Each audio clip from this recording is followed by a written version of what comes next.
right, in the meantime, you've heard what the VA Secretary had to say about vets and their wait times, no big deal, saying that they're akin to folks at Disney World and the wait time for a ride.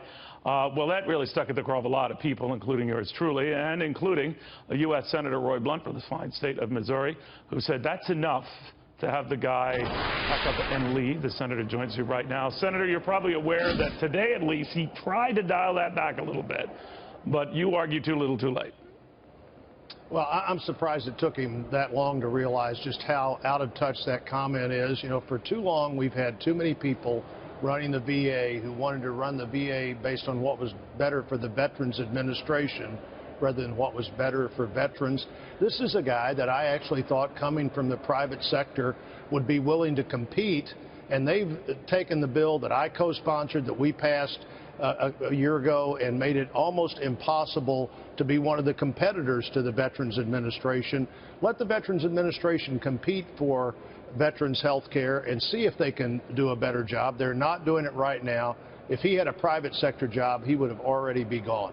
You know, the argument that he raised afterwards, he says, I'm a vet myself. I've served this country, and the last thing I'd like to do is do anything harmful to veterans. But what really bothered a lot of folks, is service to the country notwithstanding, is the fact that he came in to address wait times and lines of vets who were waiting for care, and then he dismissed the very rationale for his coming to the VA in the first place. So it confused folks, didn't it? Well, it's very confusing, and frankly, I'm usually of the view that it's the guy at the top that needs to be replaced, not the people that work for him. And so whether it was almost anybody else, I've said, look, we ought to be looking at the top, not at this particular administrator. Because of that, I didn't vote for Ash Carter when he was confirmed. I didn't vote for Loretta Lynch because they said they were going to continue to do what they'd been doing at the Defense Department or at the Justice Department. I voted for this person because he came in and said, I'm going to change things. I'm willing to compete. I'm going to solve these problems. And he has it. You know, Neil, we have a big VA facility in St. Louis, Missouri, the Cochran facility. They have 46,000 veterans a year come to that facility. They've had eight part-time directors, 8 temporary directors for almost 3 years now, and things haven't gotten better under Mr. McDonald's watch. They've gotten worse.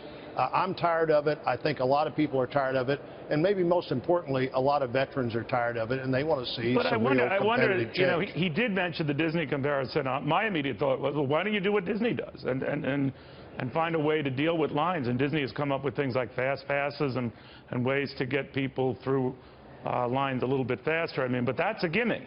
But we don't have a fast pass. We don't have something special set up for those vets who, let's say, might be in more dire health to move to the front of the line, to get the care they need right away. And they've done everything they could actually to slow the line down. We gave the Veterans Administration plenty of capacity to let veterans choose to go somewhere else. They've made it hard for doctors to sign up.